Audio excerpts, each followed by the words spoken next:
Ish. You're there. Oh, Hey, there we go. You on your Ron phone? Bergen? This is on my phone. What? What? Dustin was like, I'm Ron Burgundy. Oh. Yeah, I'm on my phone because my computer is being fucking stupid. So Have you tried turning it off and on again? So I've been trying to reinstall Windows onto my SSD, but it's just like being a bitch. So. Do you have a hard disk drive in there too? Yeah. Have you unplugged it? No, I'm cloning it from my hard disk drive to my SSD. Gotcha. Yeah. It's all right. This isn't a bad view. We can see your nose hairs from here. Get up. All right. Well, you're just in time, Anno, because we were just about to get started. Oh yeah, and I'm in a dire situation. So I am going to preface that tonight is going to be. I'm going to try something a little bit experimental and see how it goes. I think it'll be fun though.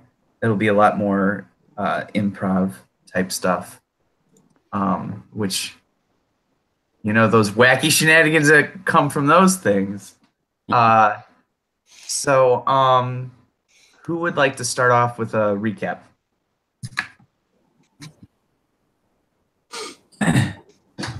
So we headed to the House Orion tower within the Tower of the 12 to a drone, and then Elmorn came back from his meeting with the council, and he wasn't too thrilled. He didn't get the answers he was looking for, so he was a little grumpier than normal. Not saying a whole lot. Then we continued heading to House Orion. Rosanda was an old lover of Marthau, and she saw him. And there was some poorly written erotic speeches that were shared. We talked a little bit about kind of my days with Bruce Campbell, and my master, who I followed around when I was young with House Orion.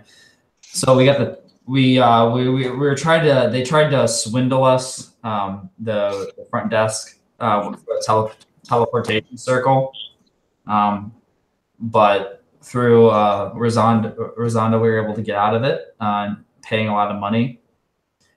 Something went wrong at the last minute during the teleportation ritual, and we bamfed into a scene with a guy cutting open a creature on a table. We tried to stop him, and then at once we all attacked him, all doing different things. Marthau reduced him, and Ivar grappled him with an arrow, a grapple arrow, and we beat the guy up pretty good. And then the doors broke open, and there was gnolls and a wolf. And then we jumped out the window, and I'm flying, and Tacitus has fly. I'm carrying Ivar, and that is where we are now, if I recall. Yes, there was just one part that you left out in between the teleporting, where you guys saw, the scene mindscape. We never left.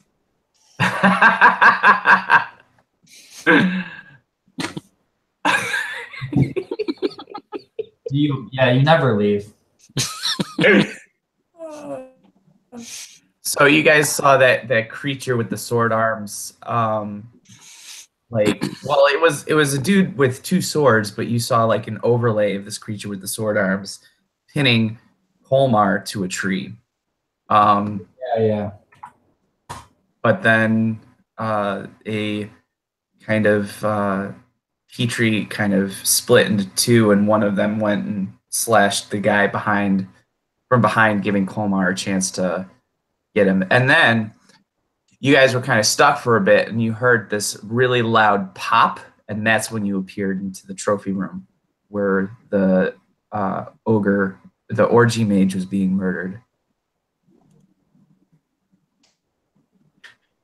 My notes say that the guy who was murdering him identified us as great pasties.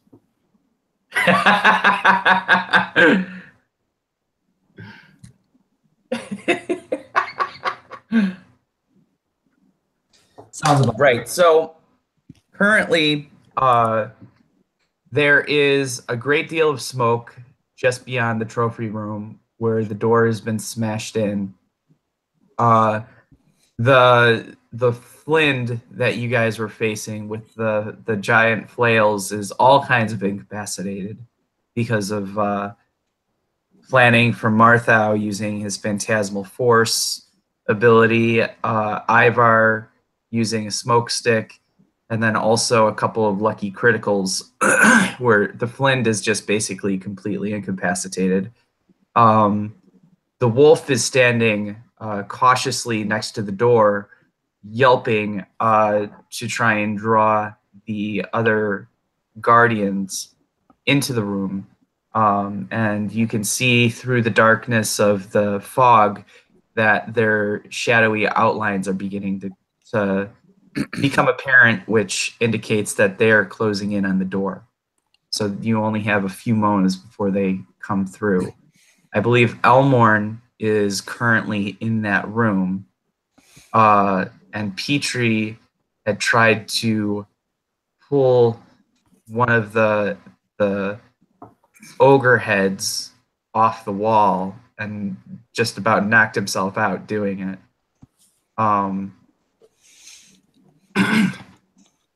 So, and then Ivar, Marthow, Tacitus. Tacitus, did you bring anybody with you when you were flying? Grabbed Petrie before he got us all killed. Okay, so Elmorn is about to face off with the horde in mere seconds. My goal, of course, was to toss Petrie onto the roof and go back down. Yeah. So just to kind of set the scene, as you guys are flying outside, as the quick view that you get from the city around you is one of a couple of different, it's almost like a tapestry of landscape in terms of a cityscape. The architecture changes from place to place. There are some areas that seem to be ancient ruins that have been co-opted into different structures than what they may have originally been used for, whereas there are other areas with massive construction going on to build new buildings and roads. Other areas seem to be made of granite structures or clay hovels. It's nighttime currently with several of Eberron's moons shining through the sky. It's a clear night.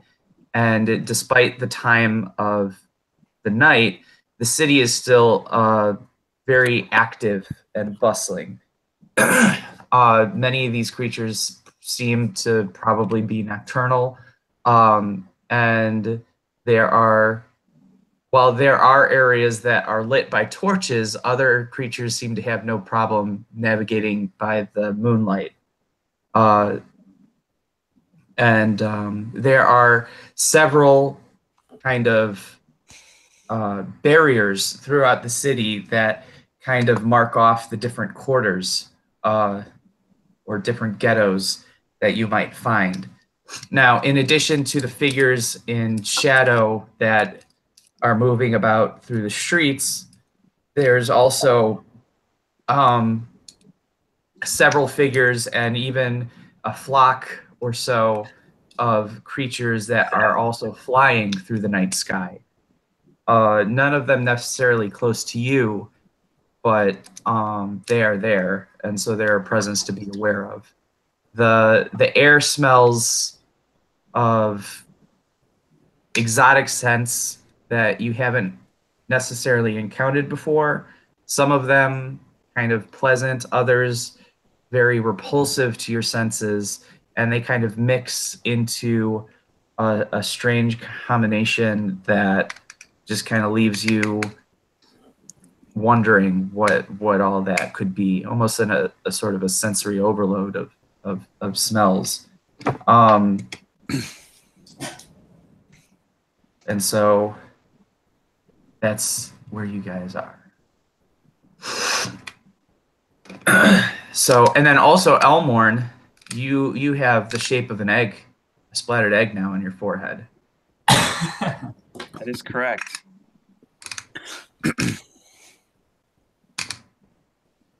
So, Elmorn, you start to see a weapon pierce through the fog and begin to enter into the room. What is Elmorn doing? I think I would get as close to the window that everyone went out as possible. Kind of with my back to the window and my halberd ready to fight. Okay. So Tacitus, you are coming back for Elmorn? That was the goal, yeah. All right. Give me a dexterity check. I'm not fantastic at those. All right.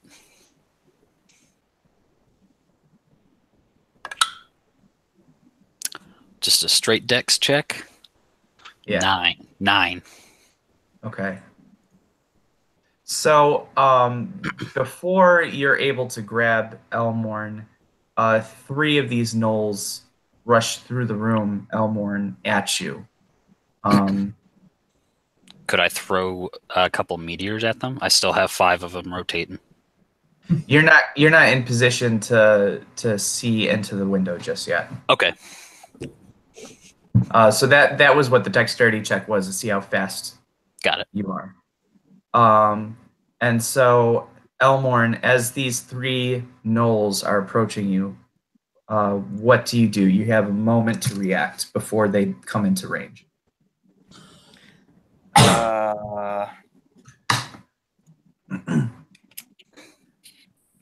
I can't pull up my stupid sheet right now, so I don't know because my computer is not working. I'm trying to get it to work while I'm talking to you. Well, just be imaginative. Like, you don't need to necessarily think mechanically what are you going to do, but think as Elmorn or Elmorn egg, whatever, what you want to do. Like, how would your character react? I think we established it's Eggmore. Honestly, he would just be ready to fight, but he would probably, if there's 3 of them coming at me, I guess I would try and keep him at bay with my halberd. Okay. And maybe try and intimidate them. Okay. I'm a big egg man. Watch out. Rawr. All right. So, first, go ahead and tell me how you're going to intimidate them. You have 3 gnolls, each easily as large as you, and each wielding weapons that look vicious and ready to just tear into you. And then, in addition, you have the wolf that is still standing at the edge of the door. The wolf doesn't move, but the 3 gnolls do. And as they rush you, Elmorn, how do you intimidate these feral, hyena-looking humanoids ready to tear into you? I have 2 ideas. One is mechanical and one is theatrical. What would you rather have? I'd rather have you tell me theatrically what you're going to do. All right. If I was more of a badass in real life, I would perform it. But I picture Elmorn like doing some kind of like twirling of the halberd and like some kind of grandstanding like show-offy moves, like stay back. Okay, so like I'll help you a dervish's flourish Yeah. kind of thing to establish your speed and your range. Let them know that if they come near you, they're not going to get. It's not going to be a free lunch, basically. Yes. Okay. Or if you just go to the edge of the smoke, they will just walk into it not seeing you. See, I can't hear him. It's my fucking thing. I couldn't hear Kurt. I don't know what he said. It's not important. It's okay. So do you know what your modifiers are at all? For intimidation? Yeah. Like, do you Okay. know? Do you I have might any have of your gotten- character stats? I might have gotten my browser working now. I have that you have a +5 to intimidate. If it's on Dice Cloud, that's what it is. Yeah.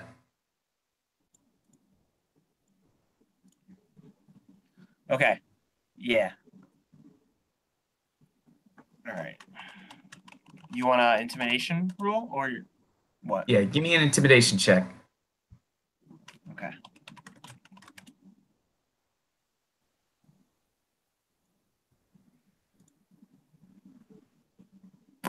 $15.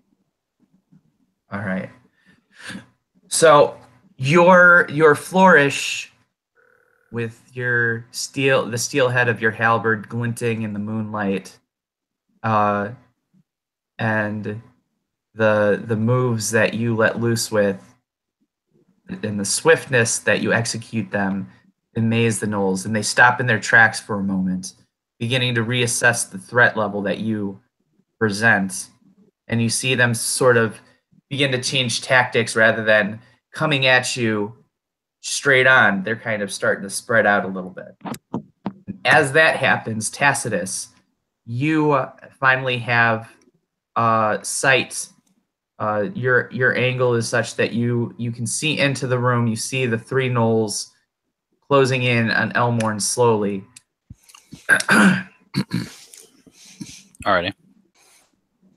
How far away are they? They're probably somewhere within 50 feet. 40, 50 feet. Okay. Then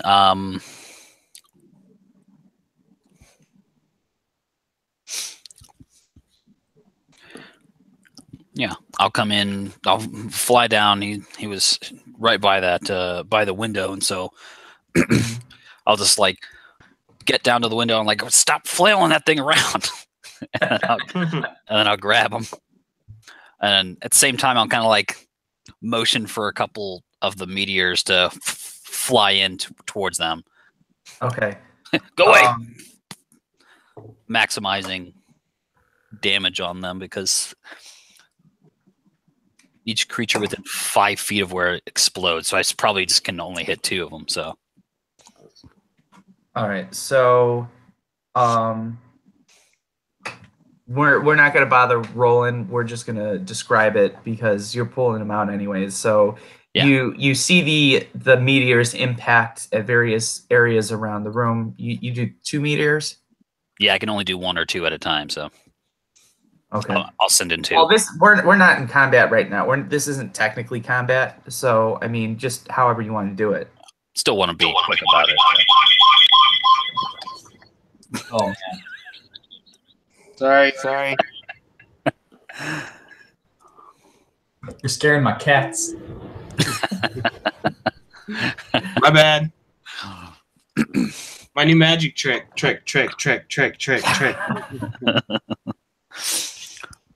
All right, Yes. so I'm just going to send in 2. Yeah.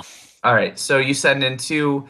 You see the explosions, and then you pull Elmorn out of the window. Now, just because Elmorn was in the middle of the flourish, give me a strength check.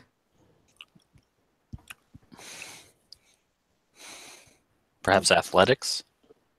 Sure. Hey, all right. That's pretty good. 21. All right.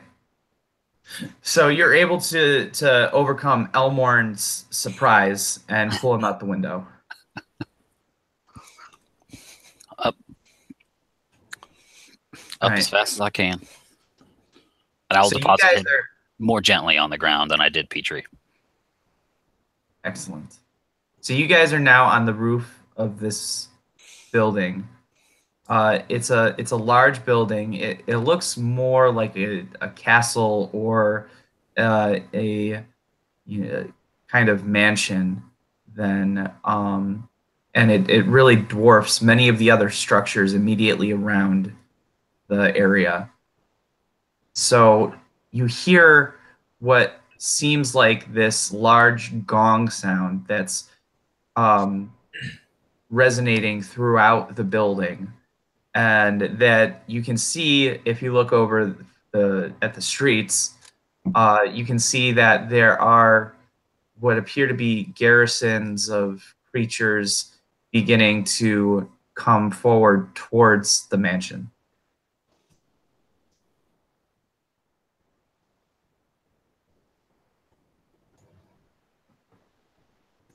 How close are the flying creatures?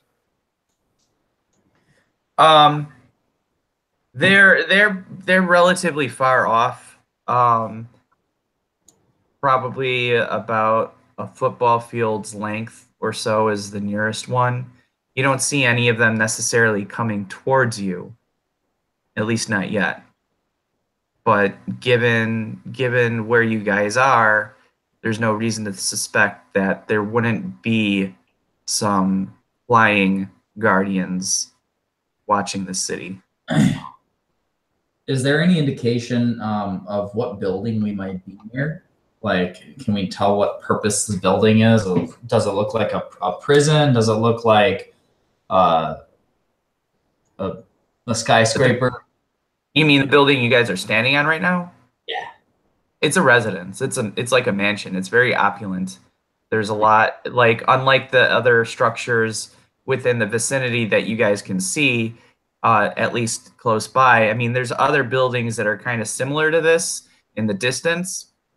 But this one in particular is a lot more opulent and has some more decorative features.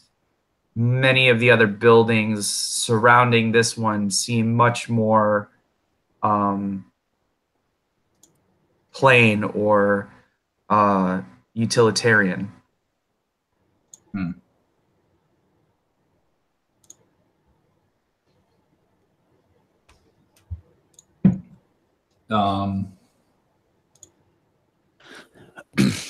Well, I'm open to suggestions. It's only a matter of time before they come up here to get us, so maybe we should fly to one of the other buildings in this town.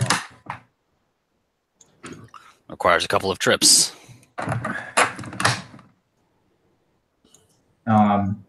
Does it look like there's any? Does it look like are there buildings nearby, like within a reasonable jumping distance?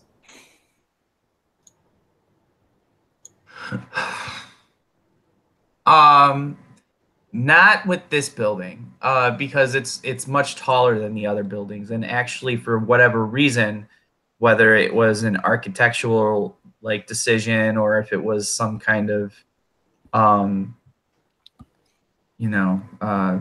what's that word that starts with an E? What's that? The aesthetic?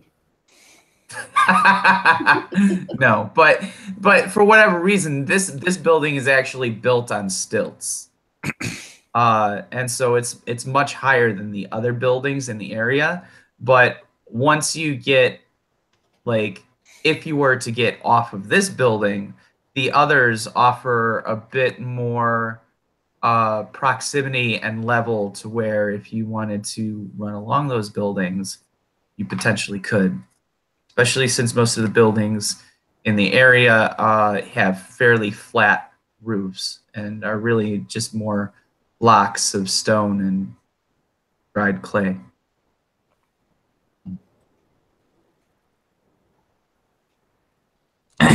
Was Was there only the one window out that we flew out? So there were, for that room, there was only one window, but this building has more windows. Hmm.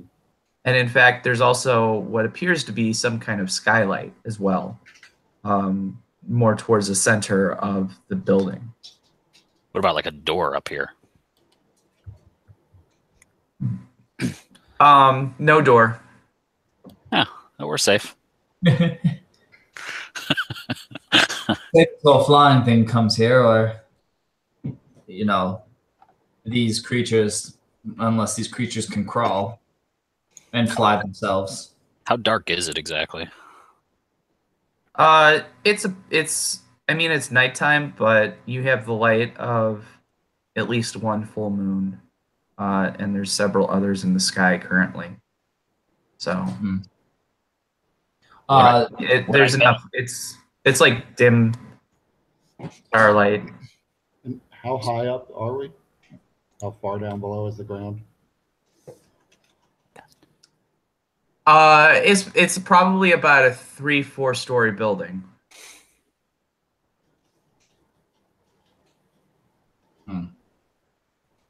If you go, Martha's going to walk over to the skylight. Is there any kind of covering over it, or is it open? It appears to be just open glass, flat, and actually it's interesting because you can see into the building, and there's like a floor, and then there's another floor, and then you can see actually through to the bottom below the building, which appears to be some kind of pit. So there's like where you can see kind of, the pit is enshrouded in shadows because of the depth of the pit, but you think that you see some kind of stirring within there. So we are looking down and we can see, is it like a straight down from the skylight, and then we see like the floors kind of like a square type deal, or is it okay? Yeah, so it's like there are multiple floors.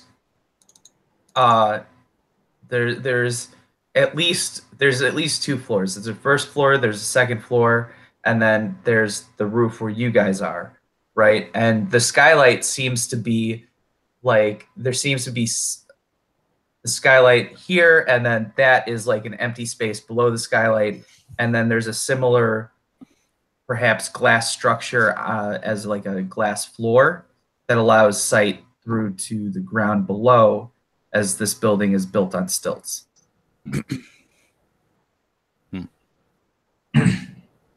It's like raised on columns. Can we see any other living creatures? So you can see. So tell me, how are you looking? I'm just kind of cautiously peeking over. Okay. Are you actively trying? I don't know. Like... Yeah, I don't know if anything is can see up at us. So yeah, I want to kind of like just barely peek over until I maybe get a sense of what's down there. So anybody that's doing that, give me a stealth check and a spot check. Well, perception. I'm also going to do that. My stealth check was pretty good. My stealth is an 8. Mine was a 24. My spot check. Mine's a 15. Wait, what am I doing? No, that's not fair. And perception is a 14. And mine's a 13.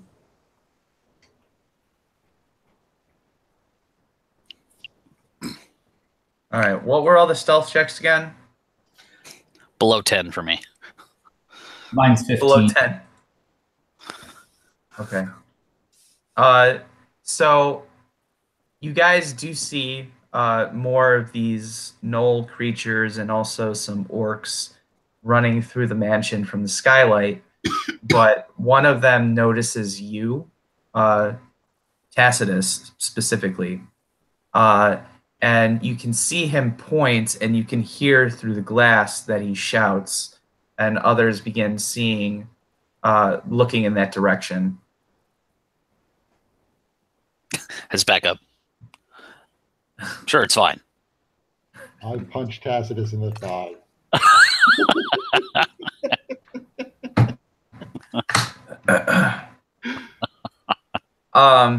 Everybody give me another perception check.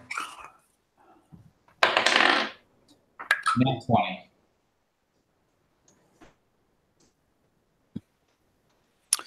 All right. 16. 1. I'm gonna go get my dice instead of using this thing. All right. Kurt, what was yours? 18. All right. Dustin, email coming. All right.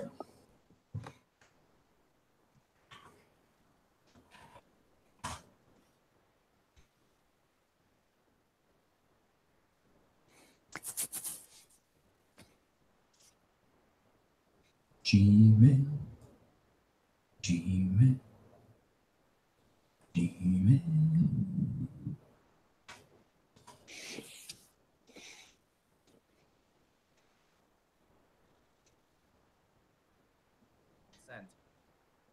And then also,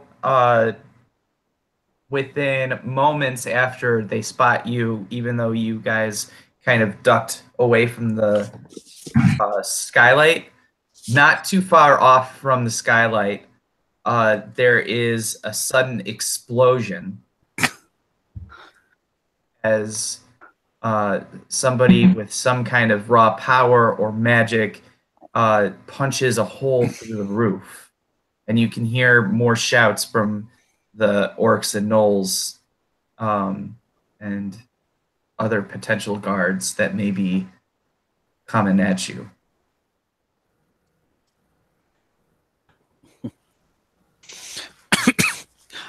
Now would be a great time for any form of persuasion, guys.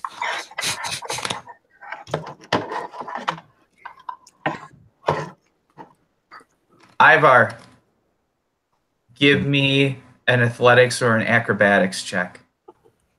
I'll go with acrobatics.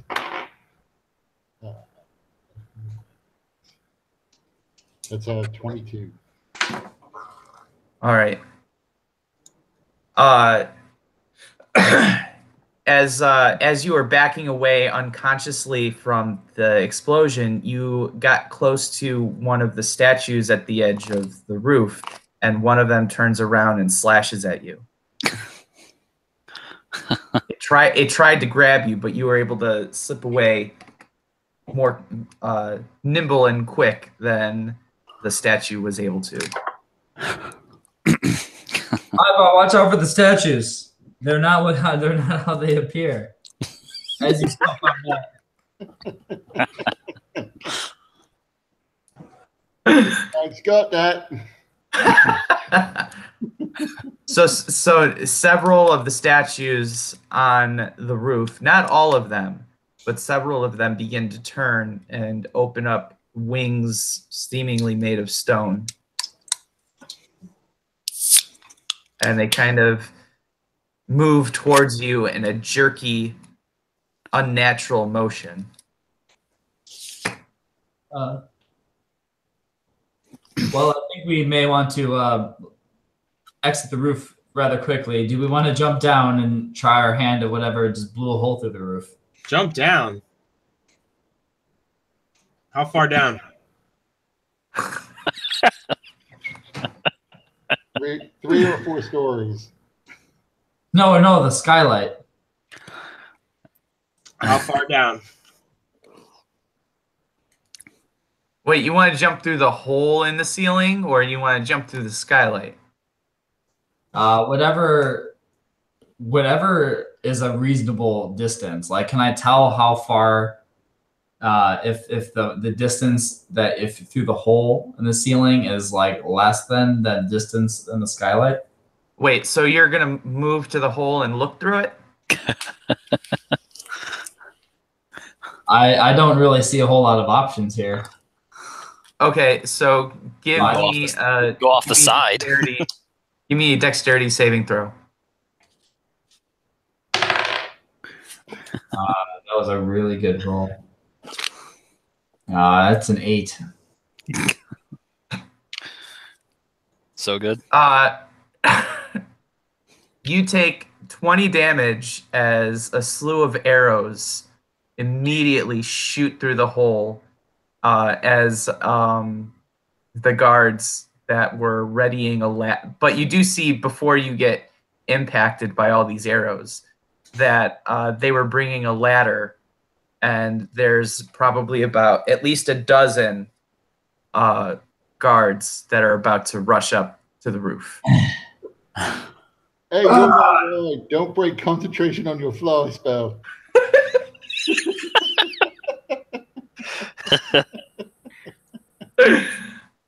Wait, how? Fuck. You see how far down it was before he got destroyed by arrows? Was I able to deduce that kind of information of how far down it was? It's like one floor down. How far? One floor down, but it's teeming with guards that are about to come up onto the roof. So it's like fighting your way into. Can I see this ladder? Can we see this? As Martha stumbles back from his wounds, you do see the ladder, the top of the ladder, knock against the side. Oh, well, I don't want that. Meteor. Let's break that ladder right now. All right. So I know the minute meteors don't normally require an attack roll. It's a dexterity save, but since it's an inanimate object, I'm going to ask for an attack roll. Oh, I get to choose the point that I see. All right. I don't know what kind of attack roll to make. I guess spell attack. I mean, it's going to hit the ladder. It's just a matter of, are you going to hit it dead on, or are you going to hit it off kilter? Sure. 17. Okay. So you're able to hit it dead on. It smashes the top of the ladder to splinters, and you can hear, a slight crash. So a couple of them probably fell. But you can also hear them in anger, like shouting more. Time to go. You can't necessarily understand them. And also the gargoyles are beginning to close. One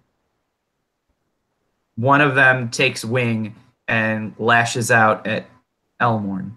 So Elmorn, go ahead and make your attack of opportunity.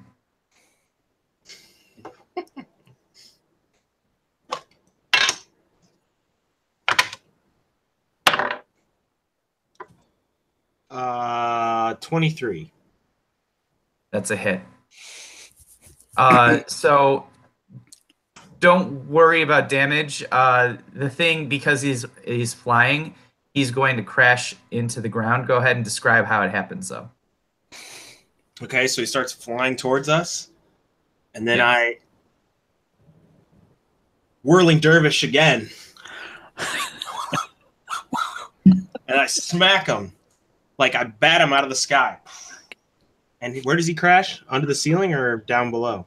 No, he crashes just behind you, and then starts rolling. So I'm gonna make a quick roll, see how far he rolls. So we're gonna say stays on the roof, off the roof, through the hole. That's impossible though. As soon as I hit him, he should have stopped. 0.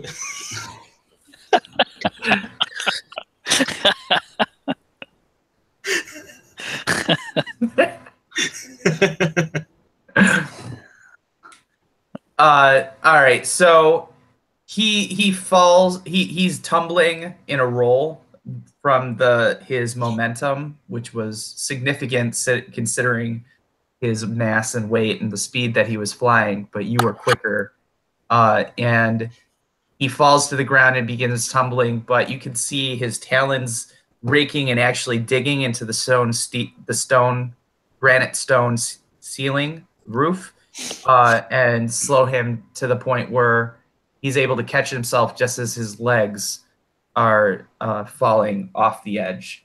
So now he's kind of like clawing back up. All right. Is it bad that I kind of want to like just enlarge myself and jump down the hole? Yeah. Turn into a 12-foot giant Elmorn and just like just jump down the hole. You don't know how many there are, though. I think you took on a Warforged Titan, but that was by the skin of your teeth. I am the Warforged Titan.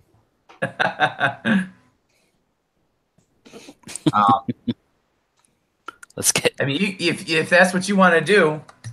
No, that's not what Elmorn would do. It's time to I'm get out of here. I'm not Petrie. Let's jump down the skylight. Yeah. How could it get worse than this?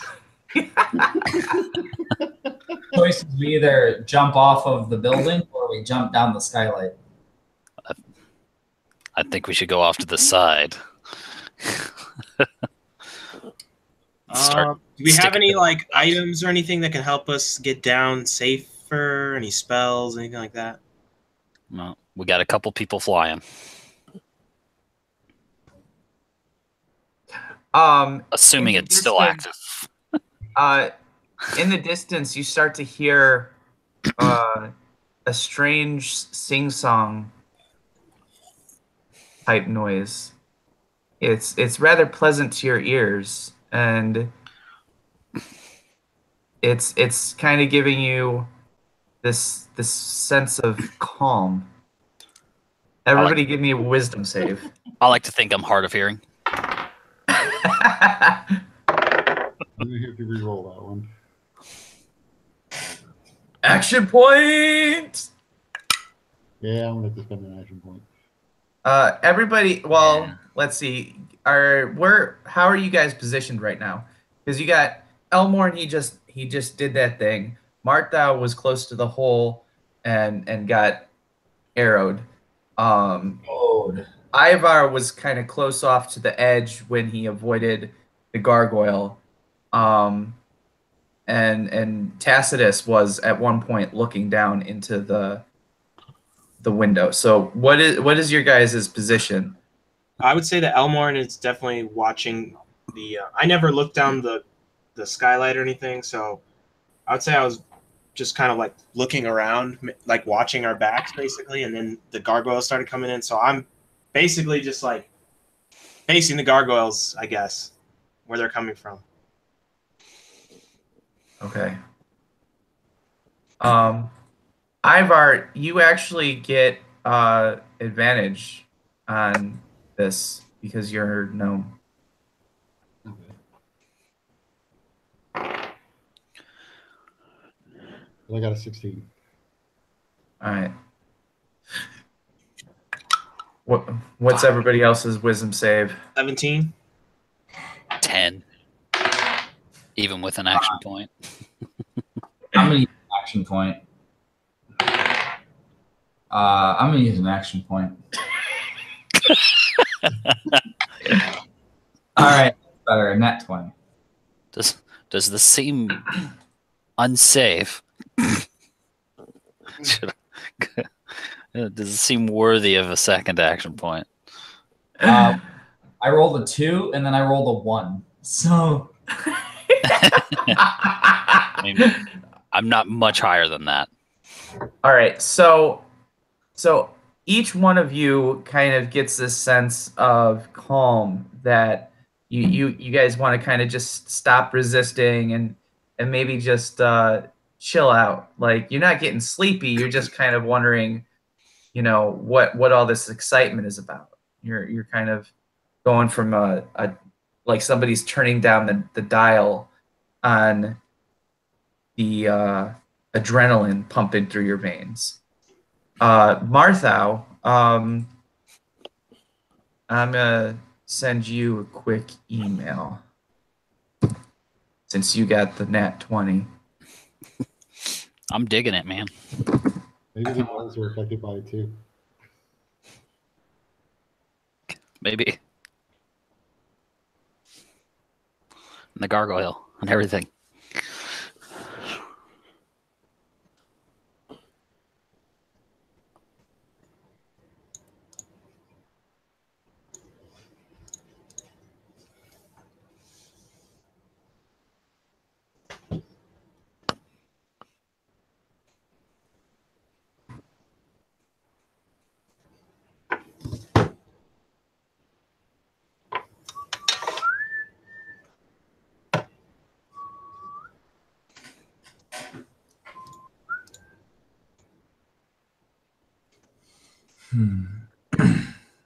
All right.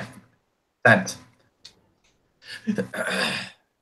So by this point, another ladder hits against the hole, and you can start to hear the sound of the pounding as heavy bodies begin straining this ladder as the guards are beginning to climb up. And then meanwhile, the two gargoyles are continuing to slowly close on you guys. I reach over to Tacitus and I shake him. Like, this is not the time for sleeping. Hey, man, you're harshing my vibe, man. Tacitus, you get a reroll. Oh, okay. Wisdom save, yeah. Yeah. 14. Was I affected by that?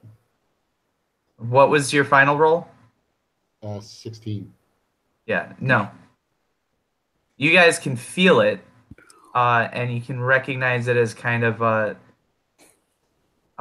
something that's kind of encircling your minds, almost trying to penetrate, but you're able to keep your sense of fear and focus up as a kind of mental defense to prevent it from encroaching much further, at least for now.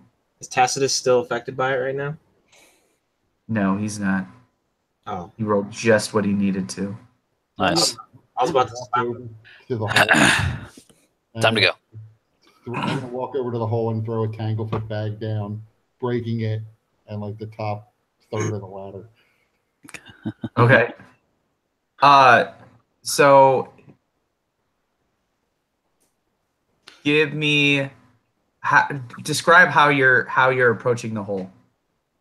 I mean, I assume they're going to be up quickly, so I am not necessarily being super cautious about it. I will dash over to where I see the top of the ladder, look down, and then just hurl the bag down, aiming it essentially at the rungs on the top third so that it'll break open and pour down it. Okay.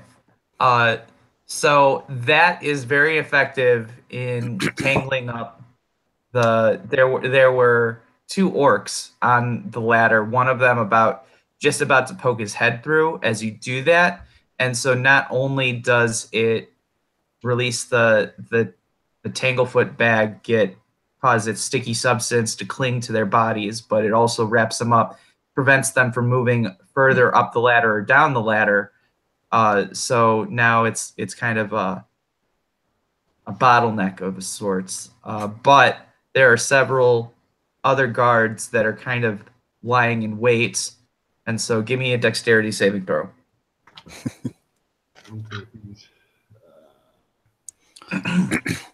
Then you like push the ladder off the edge. Sorry, Kurt, what was your roll? 19.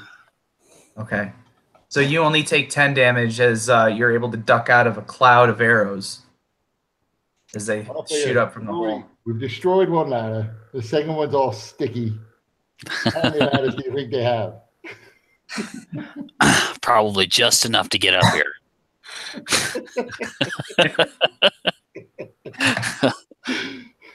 All right. Unfortunately for us, someone has a row of useful ladders below. Yeah. They have a what?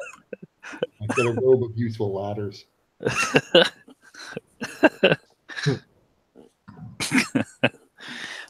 All right, middle or side? Pick one. Let's go. Side. I think the side is probably better at this point. I'll pick up Elmorn and start going. I'm with the side. What about Petrie? Come back or he'll jump. He's in mallet space right now.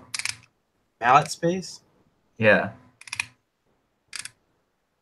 I don't know what that You know in animes how girls are always able to pull a mallet out of nowhere and hit somebody over the head with it.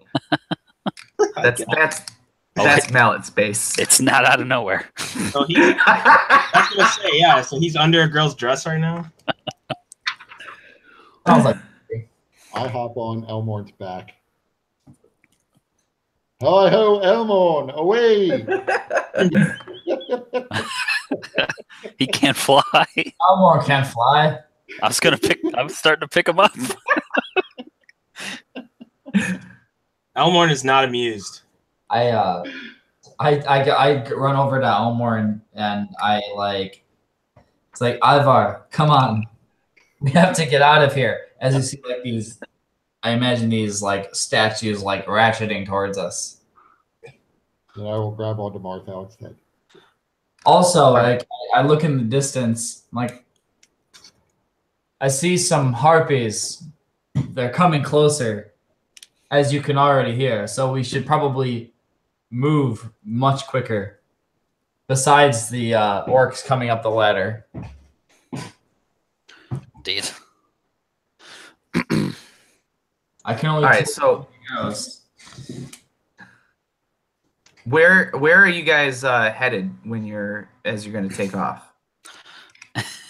Go to the north side. Do we know where north is? No. Unless any of you has the keen mind feat.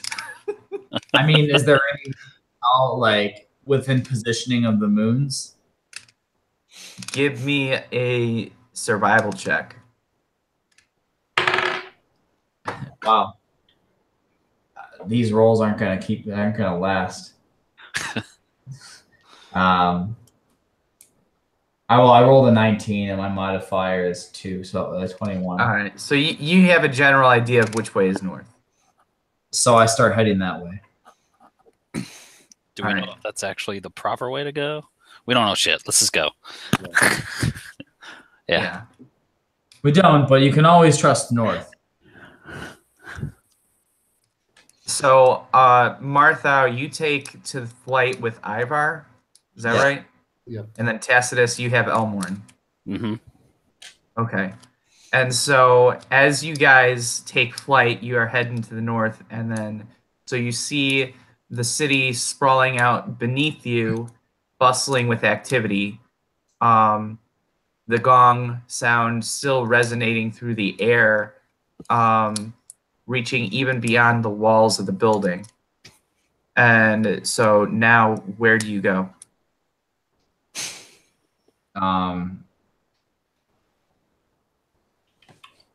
Can we? Is there from what we can tell, looking over, is there a place that looks more human? Like, are there like buildings and styles that we might recognize? Not from your vantage point where you are right now. No, you're in the heart of Greywall, and since none of you have been to Greywall before, although you are aware that there is a human district called Calabras, you're not exactly sure where it would be.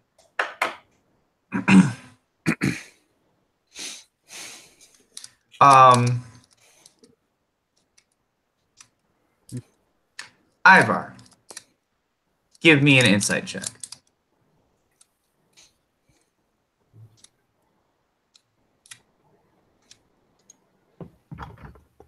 Nine.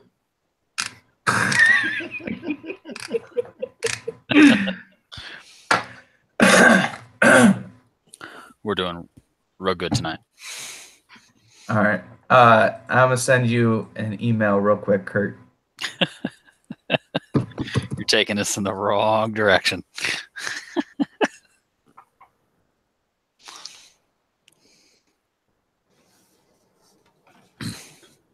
Yeah. I'd be cool with just a quiet place where we can hide out. Right. Um,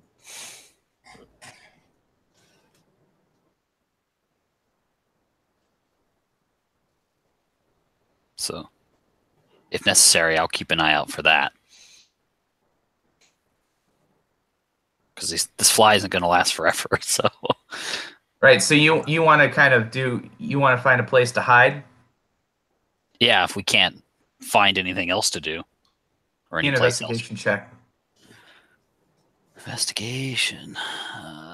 Okay, not bad at those. Let's roll this one. You know, at least if we land, we can run along the rooftops and nobody will see us flying around in the air. Well, I mean, we can kind of fly close to the rooftops in the meantime. It's a little bit faster, at least. We might find like a way in through somebody's roof into the attic where we can hide out. Yeah. 17 on the investigation. All right. Email coming your way.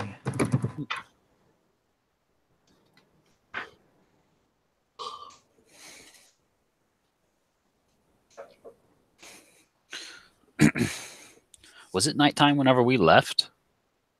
Whenever we teleported? No. And we got all jacked up. 4 times.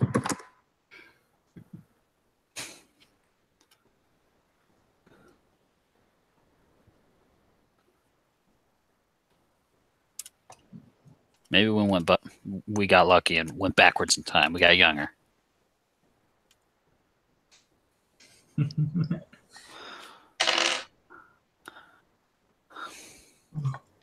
Maybe we went really far back in time and we can stop the morning. Yeah. Leave our one-shot characters. Much like the eagle.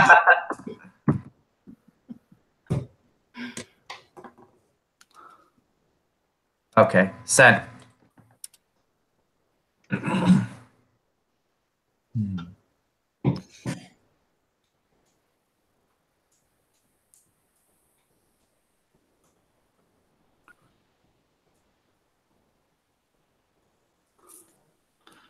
Yeah, okay.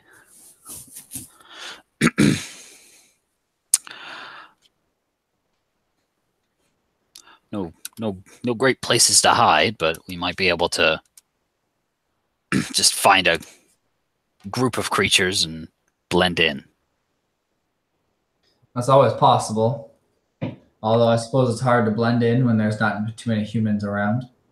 Well, when I say blend in, as long as we're not being spotted by guards looking for us, we should be okay. They tend to frown upon senseless killing in this city. So as you guys are talking, you are suddenly assaulted by the 2 gargoyles.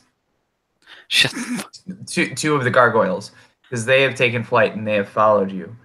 And so, Ratchety as they're walking. What's that? They're flying as rigid and ratchety as they're walking. Their wings kind of move with that kind of sort of unnatural consistency, or like that kind of stop-start motion.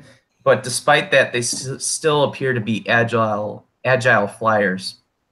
And so one of them swipes at Tacitus, the other at Martha. 14 against Tacitus, and a 19 against Martha. That misses me. Well, it hits me. All right.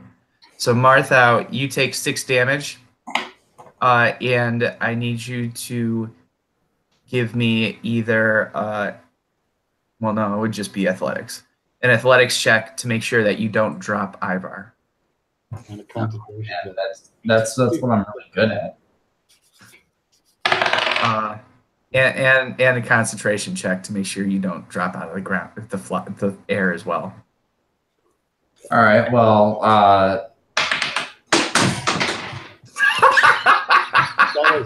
that was Ivar right there. so first, the athletics check is a 6. Because modifier on it. And the second one was a concentration check. Yeah. DC 10. Yeah, it's a Constitution saving throw. Gotcha. So I rolled 20, not natural. Okay. So you're able to maintain onto the fly spell, but you drop Ivar. Ivar, I'm going to give you a chance to grab on. So give me either acrobatics or dexterity saving throw. Acrobatics, I guess. I think it's actually the same. I'm pretty sure that's spend an action point. How high up are we? I did mention we could fly near the roofs. So you guys, I imagine because you mentioned that you started flying down towards them, but you're still 4 stories up. So you're still good.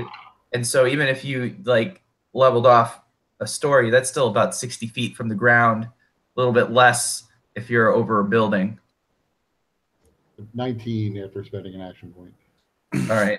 So you're able to grab on. You're holding on to Martha from his ankle. But you're hanging on for dear life. Hopefully Martha's boot doesn't come off. I was going to say, I like to imagine that as he dropped me, I'm like, yeah, and I like grabbed his belt, and now his pants are slowly sliding down. I like that better. We're going to go with that. So I'm just gonna I'm gonna start descending. I look down to see if there is any open space, like a park or something. I mean, there's not much open space. There's a lot of alleyways that are dark. Some of them seem to be have less traffic than the main throughways and streets. But there's definitely areas that are relatively free of individuals. And also, as the gargoyles each pass with their swipes against you guys, you notice that they're very slow turners. And so they're taking very wide arcs. So you have quite a bit of time before they come back. Just drop me on the roof where there's cover. I don't think there's cover on the roof. We need to go down in the alleyway. Yeah, let's go down into an alley, and then we'll start descending and finding the nearest alley that looks the least inhabited. I actually, but like as they swept past us, trying to rake their claws against me and actually hitting Martha, I would definitely have sent my last 2 meteors at one at each. Okay. So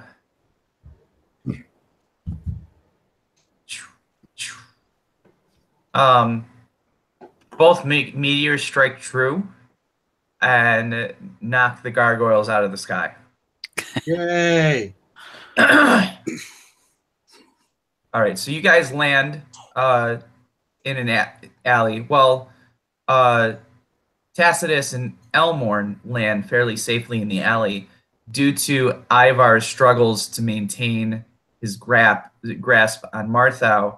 His concentration is a little bit faltered on maintaining the exact descent of the fly spell, and they land slightly outside the mouth of an alley. And at that point, you notice a very strange looking tree.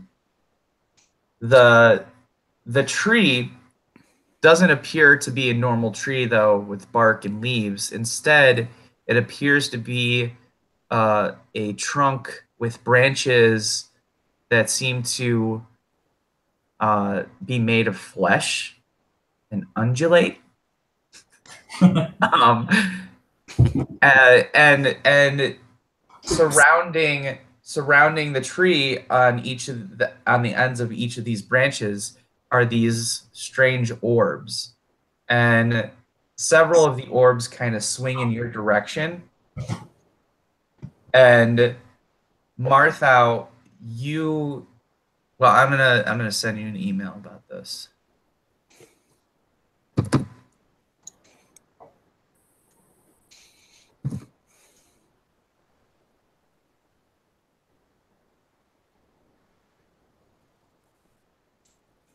Doesn't sound so much like a tree as much like a horrible nightmare. Are the limbs turgid? Instead of bark, what's its skin like? It's undulating what? Flesh. Muscle tissue, like purple muscle tissue. Is it really a tree at that point? Tree. General basic shape. Tree-shaped flesh sack.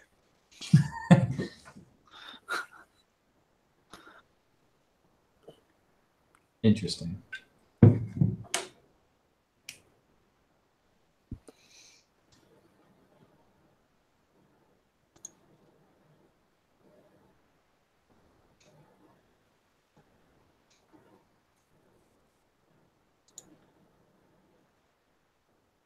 Gargoyles.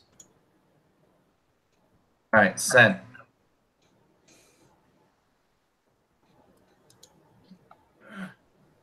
All right, so you guys are moving through this alleyway.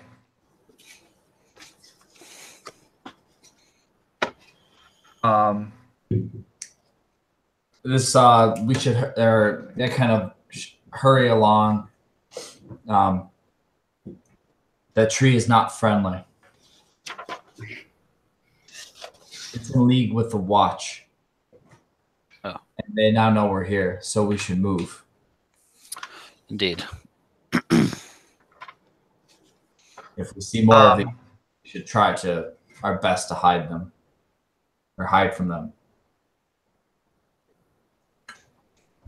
As you guys move down this alleyway, you notice a strange-looking creature with a green carapace and kind of crab-like pinchers on the end of each hand, probably no larger than Ivar. It's just kind of minding its own business, and suddenly there's a flash of motion as something jumps up from a hole in the ground and latches onto this creature, and it appears to be and this large centipede-like creature pops up from the hole and paralyzes this creature with its venom, and you can hear it crunch into its carapace and begin to loudly slurp out its innards. This creature didn't even have a chance to scream before the carrion crawler just began going to town and feasting on it. Ew. Is this like in front of us, in our way? Yeah, it was right in front of you, just as you guys are going through this alleyway. It was like within just a couple feet of you. Was or is? Well, either. If you guys haven't moved past it, it's still within. Oh, so it's not in our way. That's what he was asking. It's not in your way. It's not blocking your path or anything. We're just gonna move along. That's my call. Move along. Move along. All right, so we're gonna do something interesting.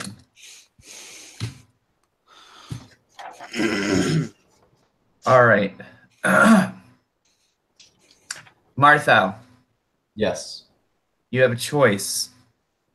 Give me a number from 1 to 6, or roll a d20. I'm gonna roll a d20. It's D&D after all. You gotta roll dice. 9.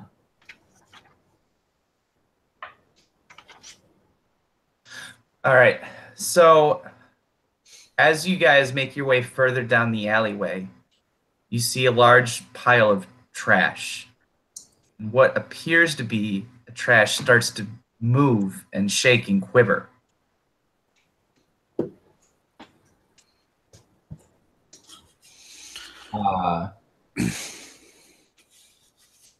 Is the alleyway wide enough where we can avoid the trash? So so the alleyway that you guys are in, probably about 15 feet wide. This trash pile takes up about 10 feet. I've seen this in movies before. It's just a cat, guys. Do we see any? Do I see any more of those flesh trees that aren't trees? Not in the alleyway, no.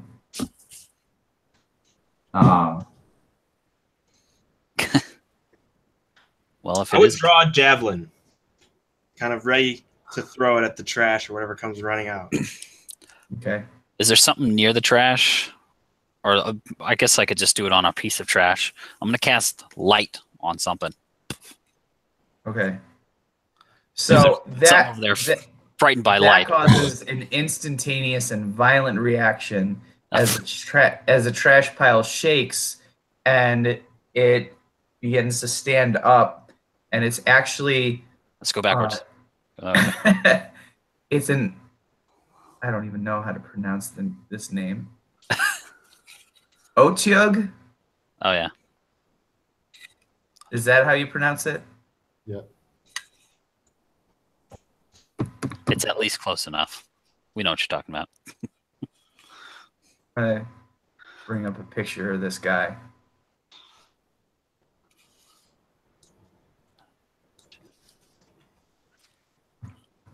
Yeah.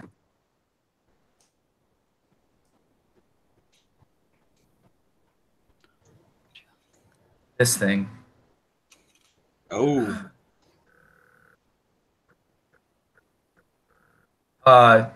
And you can see it highly disturbed from the light and beginning to swing its tentacles around. So Tacitus, it reacts to you and throws its tentacles out towards you. Oh, I throw my javelin at it first. Okay, good call. So you throw your javelin at it. Give me an attack roll.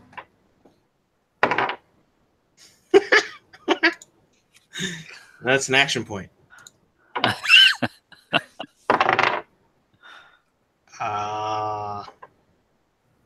Javelin.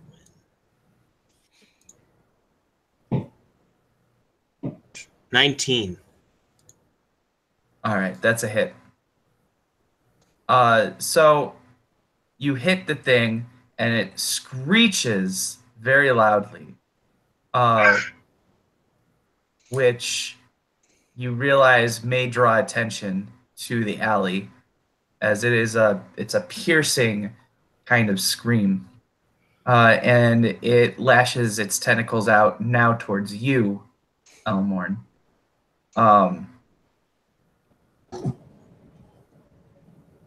So give me a dexterity saving throw.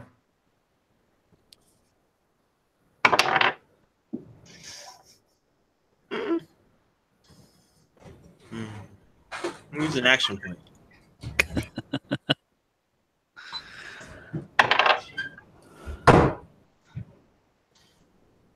Eight. All right. So you take 15 damage as the thing knocks you off your ass, and you can feel the spikes at the end of its tentacles kind of drive into your armor, and this caustic ooze begin to penetrate your wounds. So now give me a Constitution saving throw.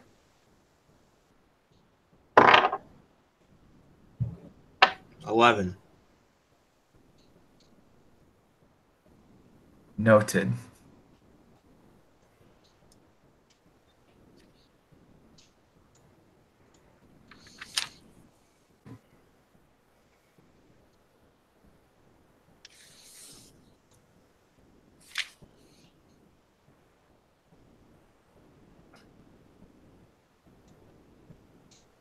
So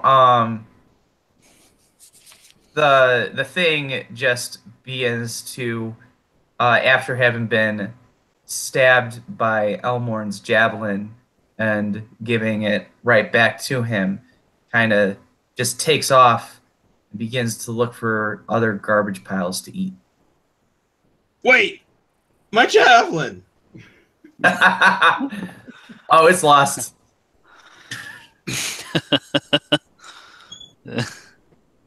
I've got 3 more. I'll be all right.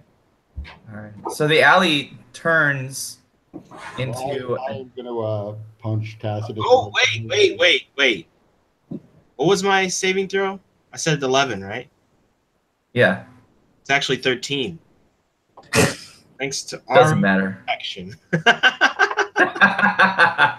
So I'm going to punch Tacitus in the thigh again and say, "Stop making the trash angry." I thought it was a cat. I should know better. They probably ate all the cats. Just then you see a cat bound off in the shadows. And kill the Otyugh. Gets eaten by the Otyugh. You guys are scaring my cats.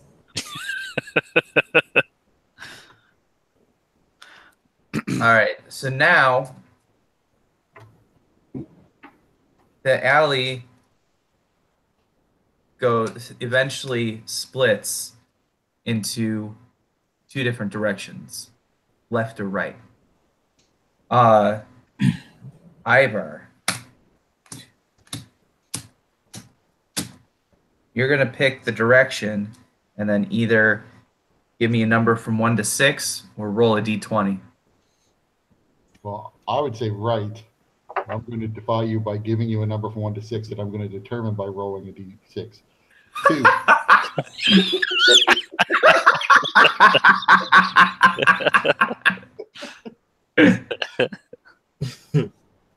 All right. So as you turn right, there is a fence that is blocking that path, and coming from the other side,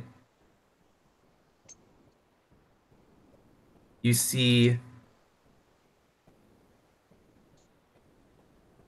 and on the other side of so if you were to go in the other direction, there's what you notice that there's rising, even in the darkness with the moonlight, you can see like what appears to be steam rising from the ground, and you see that the ground is kind of bubbling in that alley. On the left side, you mean? On the left side, yeah. So there's a fence. There's a fence on your right, like blocking that alleyway. In the other alleyway, there is the ground seems to be bubbling and steaming, and that beyond that looks like the alley opens up into the street. Probably want to avoid that. That whatever the hell that is. And what's on the other side of the fence? You don't know. It's like a solid fence, like a wooden fence. Oh, I see. Hey, someone give me a boost. How tall is this fence? It's about 8 feet. Made with consideration that there are very large creatures roaming about. Do I still have fly? Lasts for 10 minutes. It's probably worn off.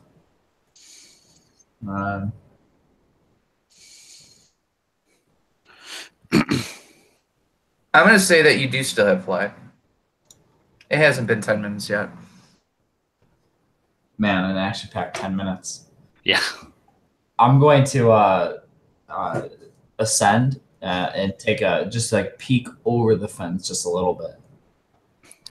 I'm going to let him do that and not do it myself. All right, let me see. I perhaps not have learned my lesson either, or.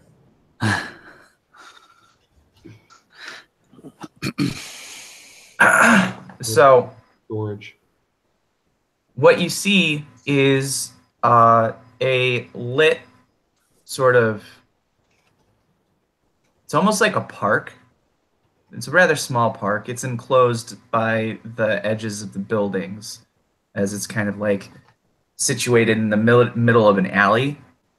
But the strange architecture of the buildings around kind of allow for this kind of like park area almost. There is a single torch lit but it burns brightly enough to illuminate the entire area. It's almost like actually not a torch, it's a bonfire on one end directly across from the fence.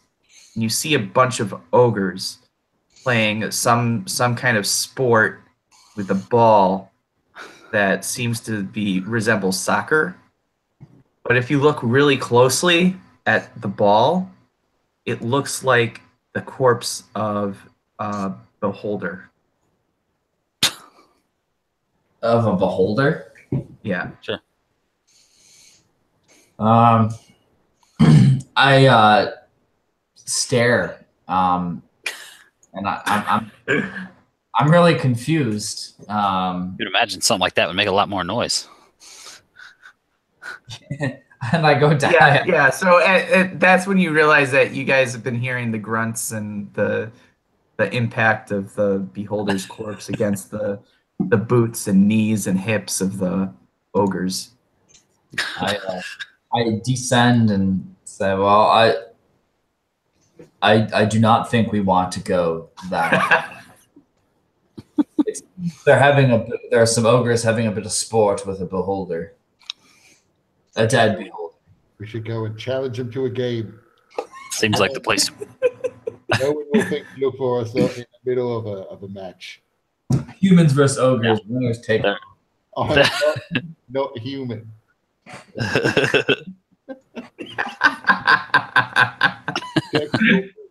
Non-beast versus beast.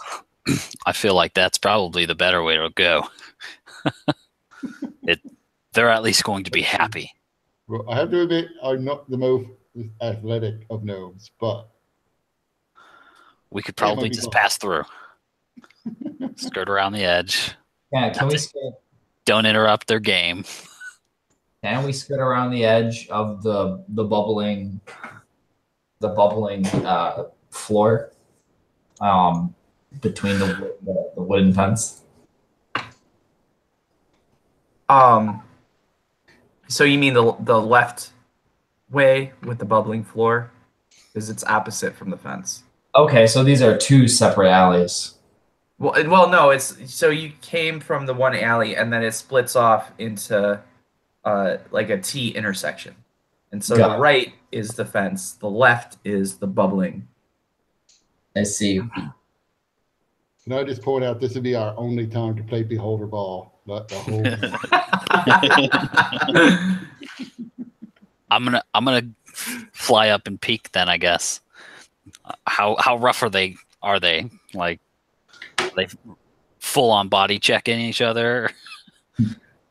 So do you remember that scene from what's that movie? With Ben Stiller. What about Folly? I know what you're talking about. There's something long about Mary. Isn't that what you're talking about? I don't where there no it's Basketball scene? yes. Yeah, I thought that was There's Something About Mary. I think it's What About Polly? But that's interesting that he's in those two movies. And Does the movie you're thinking of have Brett Favre in it? I don't know. I haven't actually seen the movie. I just know this one part. Oh, okay.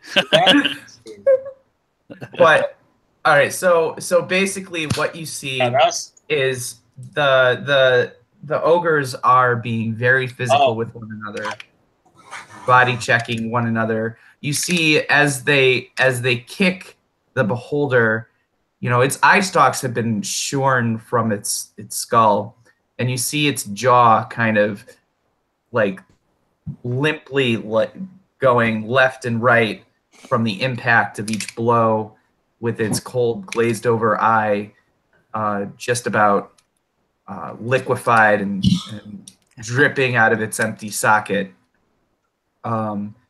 With each kick of the beholder, almost like being resonant enough to be the impact of a drum beat, with a deep resonating kind of thing that you can feel in your chest. So it's no joke. And you can see, actually, when you go up now, you can see closer to the firelight, there are several what look to be a collection of kobolds and goblins and even a single halfling kind of actively betting on the game as the action intensifies. Wow. This is obviously where we need to be. And if Make we it. win, look, we can take the ball and give it to Komar and think how happy he'll be. You're right, though. It's called a long cane poly. Oh, okay. Oh, you got it. Yep, this scene.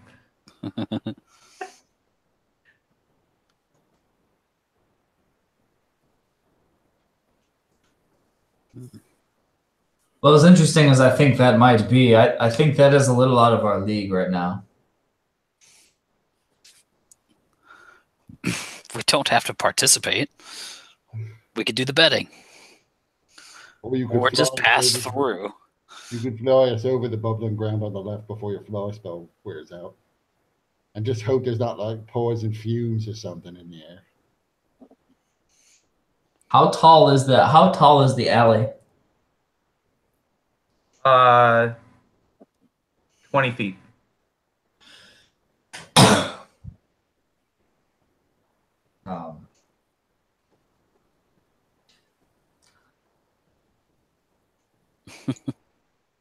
Man, that's tough, man. I kind of want to go play. At least not necessarily play, but at least see where this goes. Yeah, I do not recommend participating in the game. It would probably end up very badly. We got one person who can apparently go very big. That's it. Yeah. I'll be the goalie. Yeah. But they're ogres. We just have to figure out what the rules are and outsmart them. Yeah.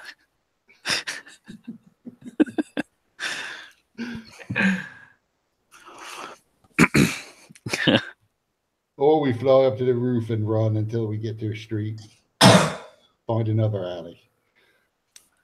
Have we noticed any more gargoyles or sirens in the sky? Yeah, you've seen a couple fly over. None of them have actually been able to spot you, though. You do hear the song of the harpies, but without having any kind of line of sight, they're not able to direct their song more specifically, and you get the sense that they don't want to just in general affect everybody. Okay. Standing here is not going to serve as well. So I'm just gonna like pick up Ivar and give him a big hug, and then take him over the. Don't strike me this time, you bastard. Do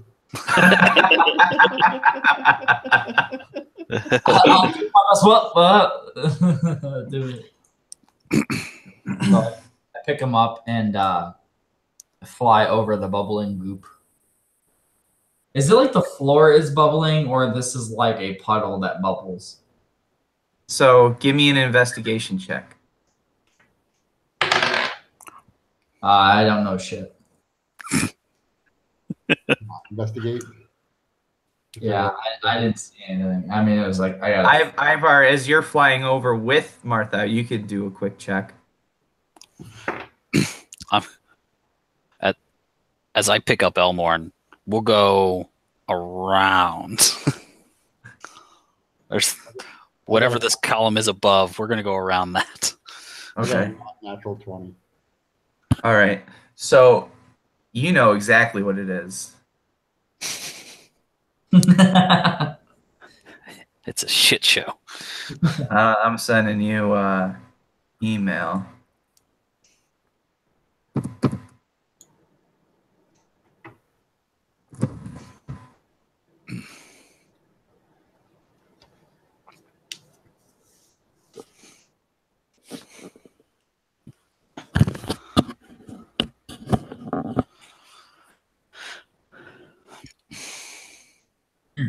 Email. Check out my email for female.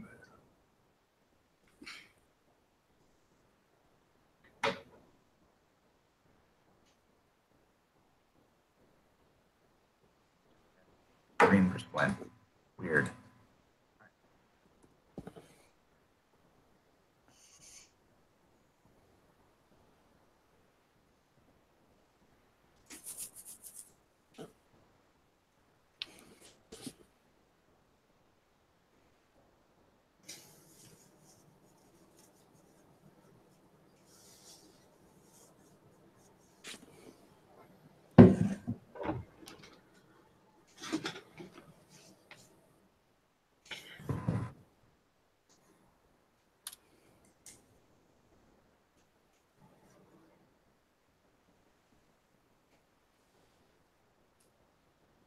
And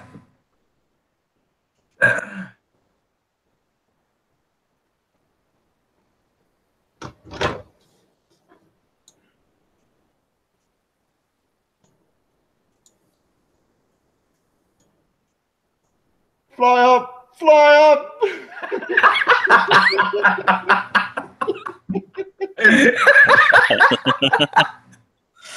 Invasive maneuvers.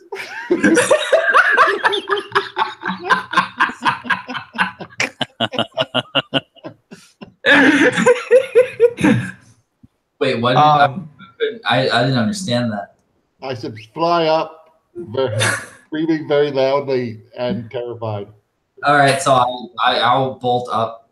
all right. So as you do that, you're gonna get advantage on your check. You get give me a dexterity saving throw. And Ivar, you escape it completely, but Martha needs. Oh man, that was great. I got a nat 20. Excellent. So you not only escape the lashing out of sizzling tendrils that grasp at the air, while you do it, you make it look good. You gotta get your grandstanding in. And then Tacitus and Elmorn, as you guys kind of fly around with the building, you see something.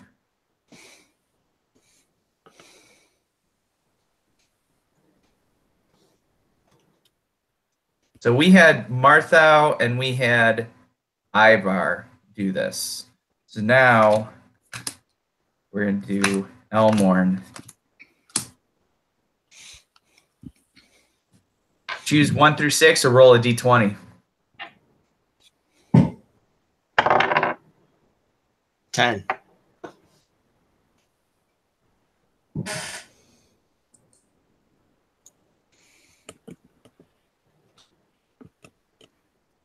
You see at least a dozen, maybe more, statues. People in various poses. All of them have one commonality.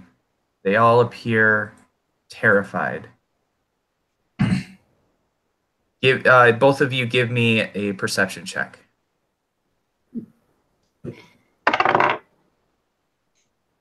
Every time we do perception, I roll terribly. Every single time.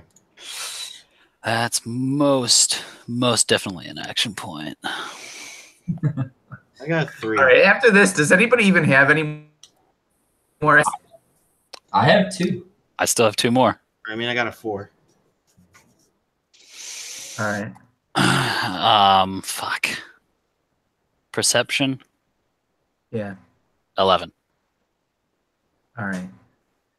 So you see a number of humanoids in these statues. A couple of them appear to be well, one of them appears to be a minotaur.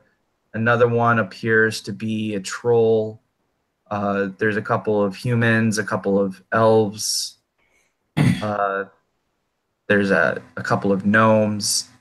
And from behind the minotaur, which is closest to you, Tacitus, as you're flying through this area, you feel a hand grab you on your shoulder. You turn around and you are face to face with a Medusa.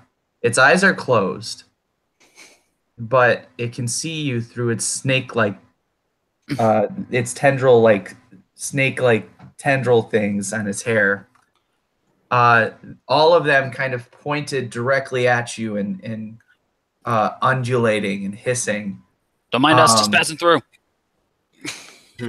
And she grabs your shoulder very firmly and she says, "Would you like to join my garden of statues?"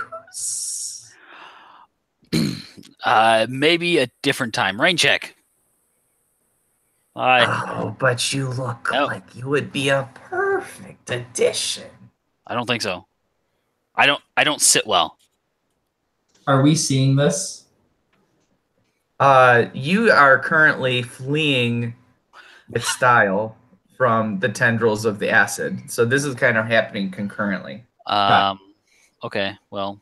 But Tacitus is carrying me right now, so I'm seeing this. Yeah, so Elmorn, you are also seeing this.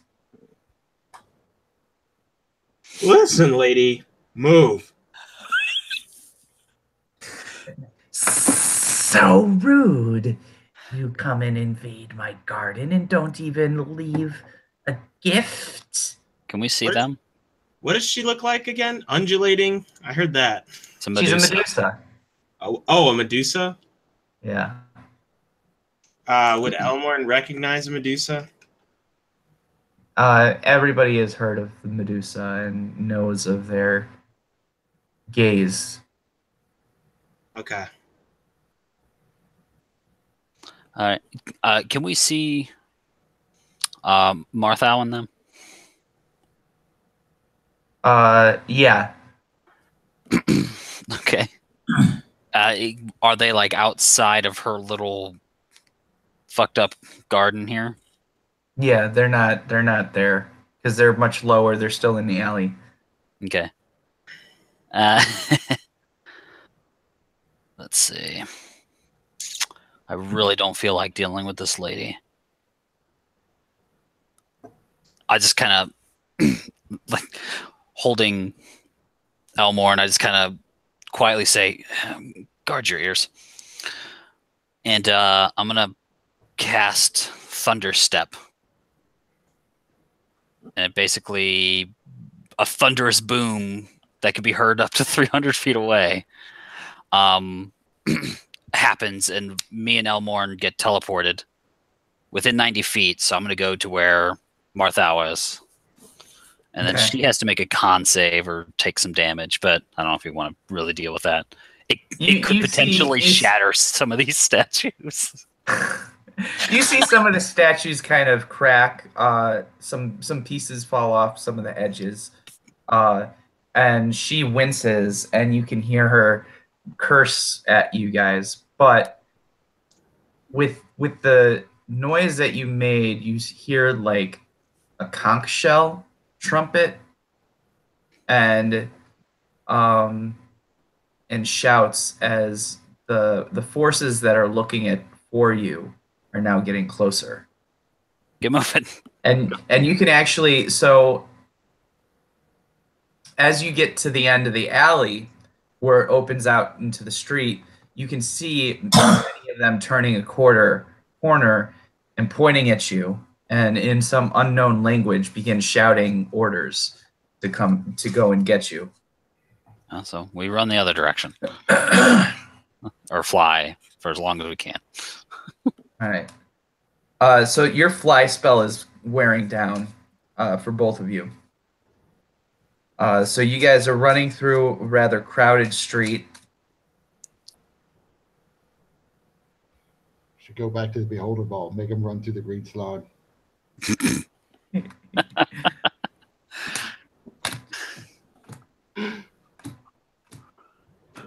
Who has not picked a number or rolled a dice? I have not. All right. You want to pick a number or roll a dice? Always roll a dice. All right. A big sparkly one. That's what she said. 5.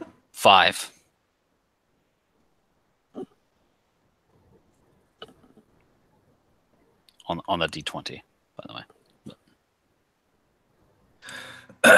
All right. So, as you are running through the street, Tacitus, you collide with somebody, and God as you get up, untangling yourself from this person, you see that it is a shifter, and there are several other shifters, and they appear to be dragging some kind of creature without eyes. Is it an eagle? What? You said there's a bunch of shifters. Are they dragging an eagle around?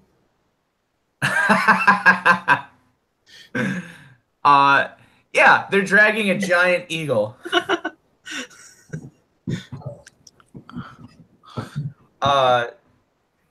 And he looks at you menacingly. And he says in rough common, "What do you think you're doing?" And you see his features become more bestial.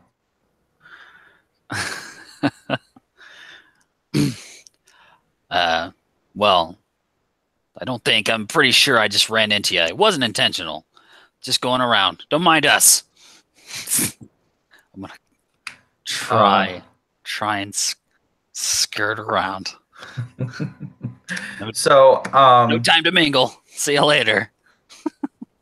They begin to try and grab you, all of them, kind of with a pack mentality. They all move at once and go for each of you guys. So everybody, you have a choice, either athletics or acrobatics.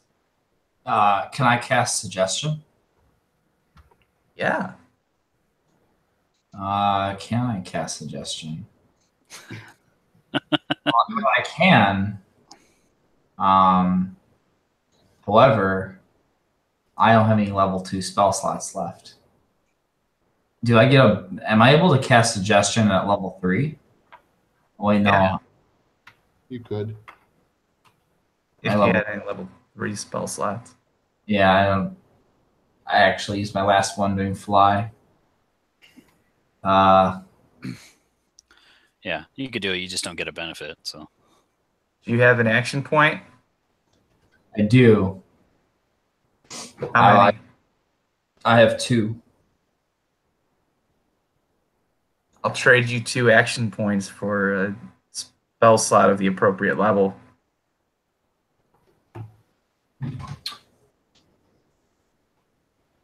How about? Yeah, I can do that. I'll use the other 2 action points.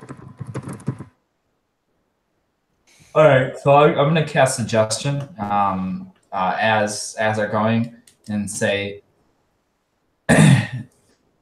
these are not the prisoners you're looking for.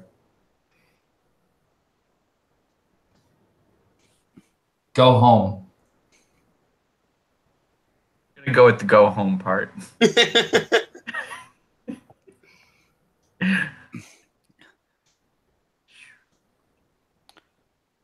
All right. The lead shifter that was that Tacitus had run into continues to stare at you with blinding ferocity and moves forward, but one of his companions kind of grabs by the chest and says, "No, man, it's time to go home. Let's just grab our prey and go home." And he's like, "No, my blood right to mend this and then, but more of his compatriots come around and kind of surround him and say, "No, man, it's time to go home. Let's go home." Much like the eagle, we must fly. And then so they begin to disperse, just walking off. But you can see that behind you, the city guard is catching up, and the city guard looks to be made of mostly gnolls and orcs, although you can see at least the outline of at least one ogre towering over them from behind.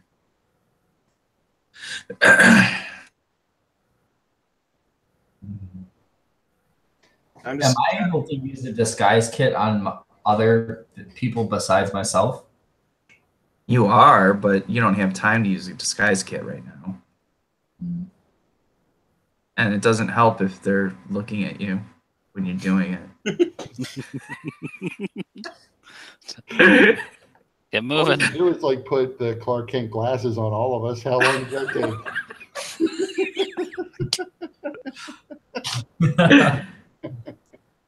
I mean, you gotta give an A for effort at least, even if you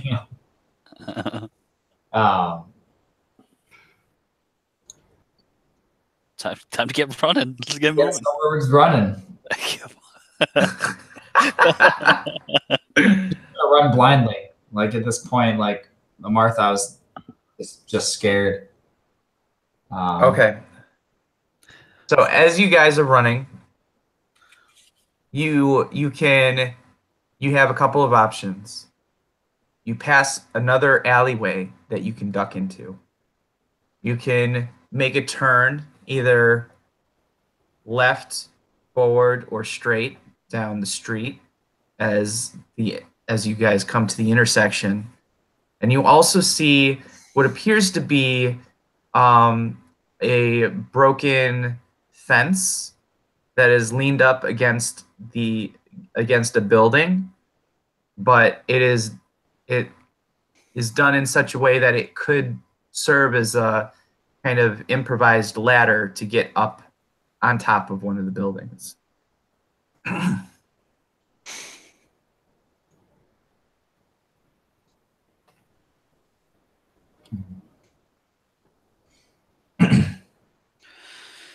don't know if that's really any better. Martha's not really keen on climbing anything, given that he's not had terribly great luck today. So he would see it and then he would like think about it for a second, but then he would just like continue on. Yeah. Ivar is thinking that he really needs to come up with like a thunderstone on a timer, because then he could throw it down the alley and like give it 30 seconds, and we run around the corner. They hear the explosion in the alley. He is otherwise not actually thinking about which way he should be going. He's more Tacitus is definitely questioning leaving the tower.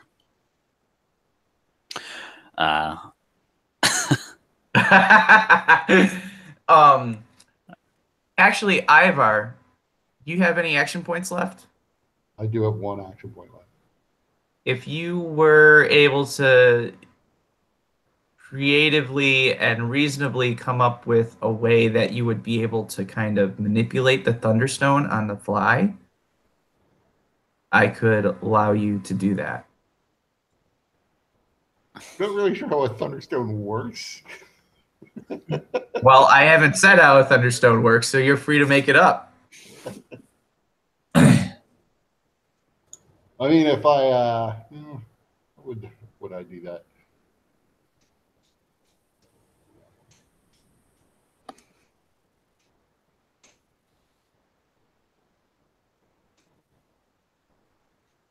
I don't know. I'm not coming up with it right now, but it is something I'm going to be working on.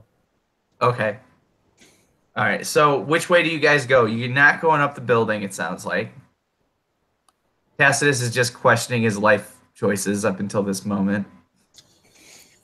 What's the other option? Well, okay, so there's Street or alleyway, yeah. there's another alley that you're coming up to that you could run down. You could, and then there's also an intersection. You can continue straight, you can go left, or you can go right.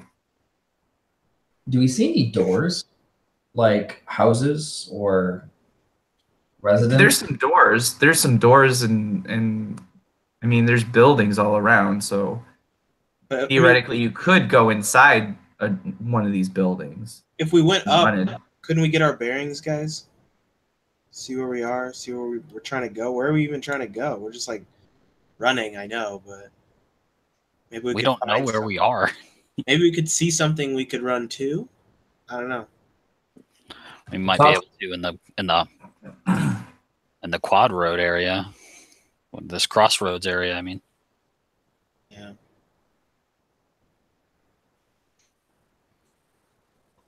I don't think the alleyway is going to help us much. Yeah. We might be able to lose him in the crowds. Okay. I think we should try to go in. If we see an open door, we should try to just go into it.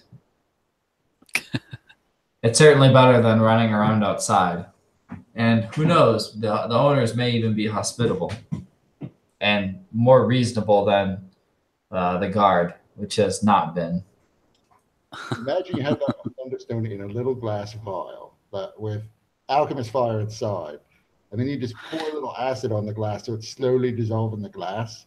Eventually, there'll be enough air to get to it to ignite the alchemist fire, which will set off the thunderstone. I think that could work. Throwing out the alchemist fire. Put some ball bearings in there. You got yourself a frag grenade, man. Oh, and caltrops. What are you guys calling that? To make sure that it hurts when they walk afterwards. Anyway, shall we see what we see at the crossroad intersection? Yes. All right, so you guys are going towards the crossroads? Yep. All right. So I'm going to give you a description of what you see.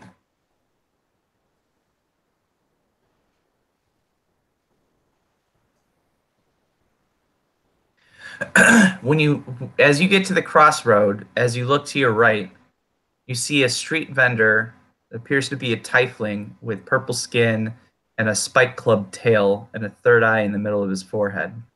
He runs a cart that is packed with thickly muscled troll that is held with a thickly muscled troll, and he is held by a thick metal collar around his neck.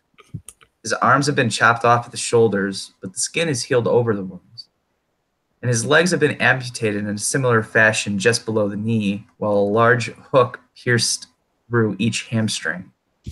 The vendor takes orders from a couple of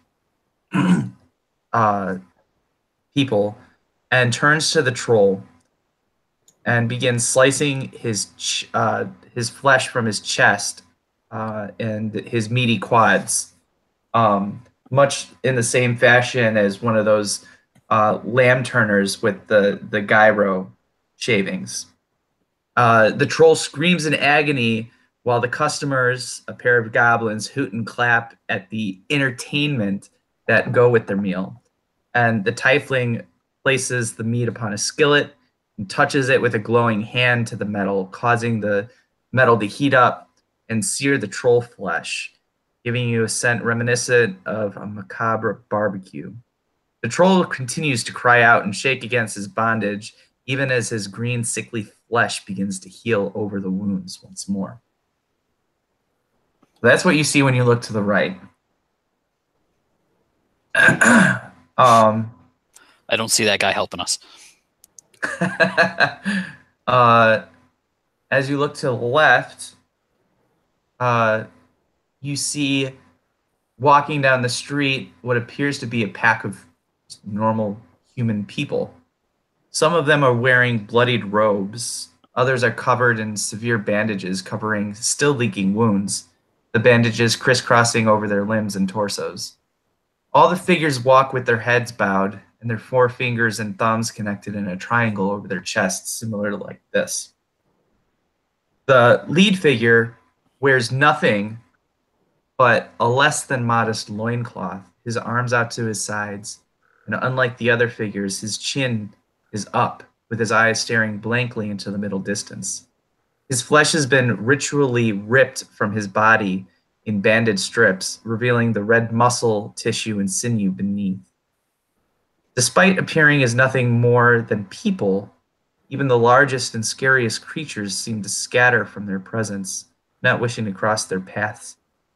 Those that dart past close enough to you mutter curses such as crazy freaking monks and, shit, is that the Order of the Flayed Hand I heard about?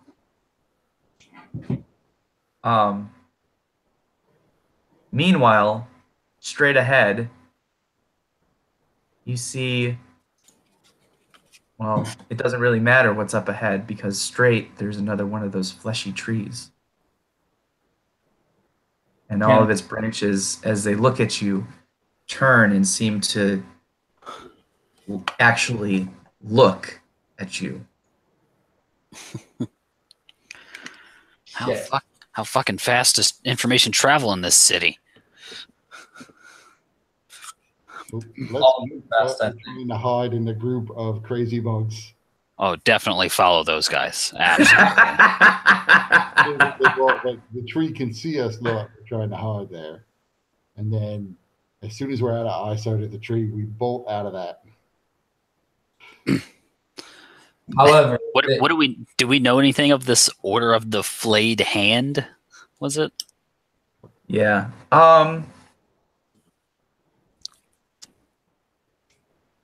They'll probably be thrilled if we agree to look at their literature or something.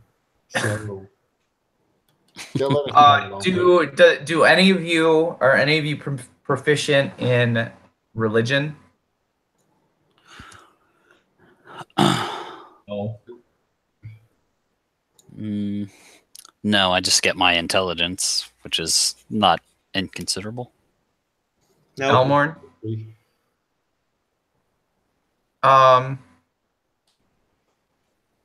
allow an intelligence check, but it'll be a very difficult DC. I mean, it doesn't hurt.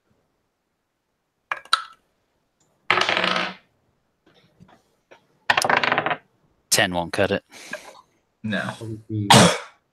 15 probably won't cut it. 11.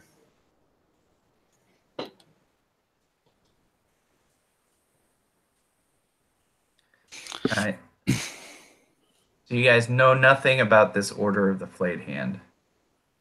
Call us Jon Snow.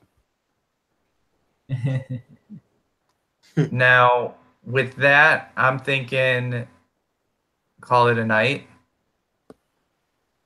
Okay. Yeah, fair. Alrighty. Okay. Yeah, I've been having work has been rough, and so I need to get to bed. All right, man. So, Thanks what for did the- you guys think about this session? I liked it. I felt like it flowed. I like that. I like the. I just wish I just didn't know anything about Drome. Well, I mean, besides what you did, I just didn't know where we were going, and it was hard to like figure out what we should do other than just like run down the rat's maze. I think that's what it was though. It was supposed to be, like a chase sequence. We're still in it. We're getting through it. So I mean, as far as chase sequences go, I liked it. I mean, I'm glad we didn't have to like pause the chase for like initiative and combat and stuff. I mean, I like how you just we described things that were happening as it was going along. Yeah, so that was kind of. Oh, go ahead. I was gonna say I like how it's it kind of gave a sense of what Drome's about. Probably in a way that we might not have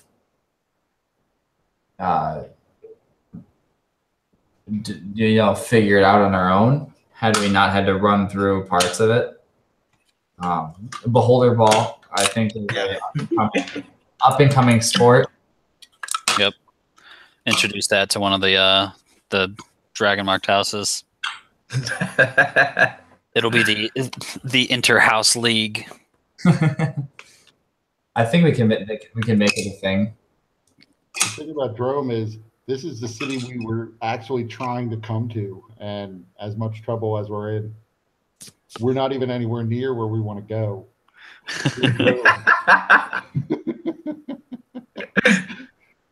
This is like the waiting room at the front of Drome. All the way to Drome to make it through. I want to know, would the Tower of the 12 know they accidentally sent us here or whatever? No, this is where we were trying to go. But wasn't there an accident? I thought there was like an accident. There wasn't, that we saw stuff in the meantime, and I think maybe we got delayed in getting here. I guess I don't know if we got to the exact place they were going to send us, but we got to the city. Yeah, why would they send us to the prison? That makes no sense. They didn't. It's not a prison. Oh. So you guys were teleported into somebody's home. Tacitus has some information on that. But wait, that guy was like, yeah, whatever happened to that guy, first of all? And then he was like, I need someone to pin this on. And he like tried to jump out the window or whatever. Yeah, well, you had your attention on the gnolls and the wolf and everything, so you guys weren't really paying attention to him. Mm-hmm. So you wouldn't know what happened to him. Yeah. But Martha knows that teleportation circles go to other teleportation circles. They don't just teleport you to random places. Oh. Yeah, some shit really went off. So yeah, when you guys are not running for your lives, Tacitus might have a chance to sit down and explain some of his information. I have to find it again. Hold on.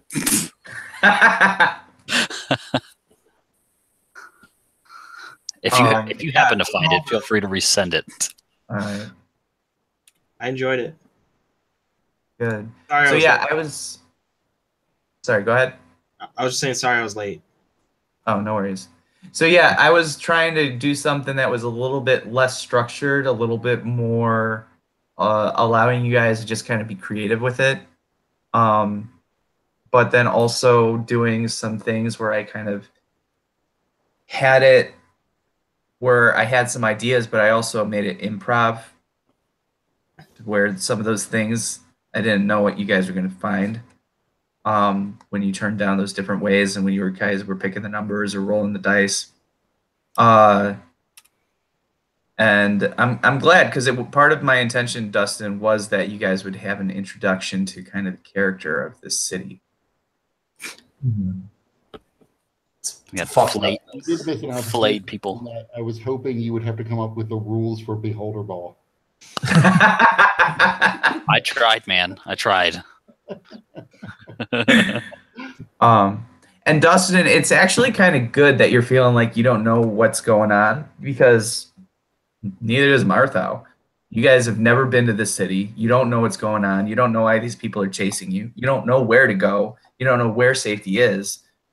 So, I mean, it makes sense that you would also feel that way. Yeah, that's why Elmorn thought that was a prison, because I totally didn't think it was a prison. I knew it was a house. That was Elmorn. Right. Well, it was some kind of trophy room with all the heads on the walls. Yeah. That's true. Like a torture chamber almost. Blade shit. Watch it turn out that like the secret to saving us will be the head that Petrie pried off the wall.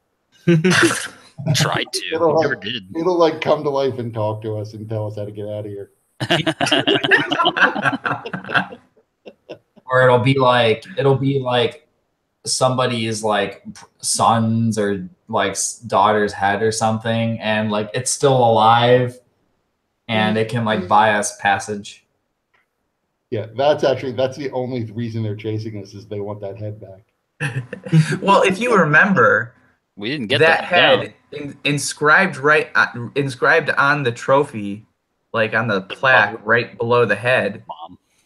Yeah. What was on it? Mom. Yeah.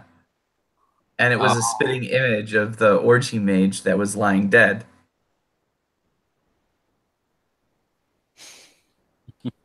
So.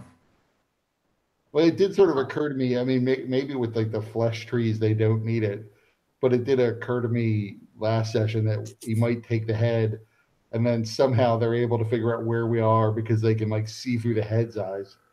Ooh, interesting. I just want to find a safe place. Just a place I can protect us somewhat as soon as we can do that. Somewhat. Should try to find an inn. Has to be an inn somewhere. Or a tavern.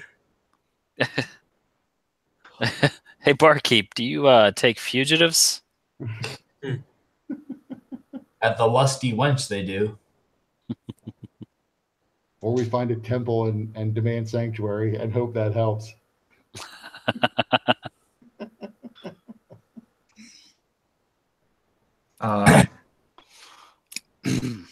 Well, thank you guys for playing. It was a lot of fun. Hope you guys enjoyed it. Is everybody good for next week? Should be. So far as I know. Yeah.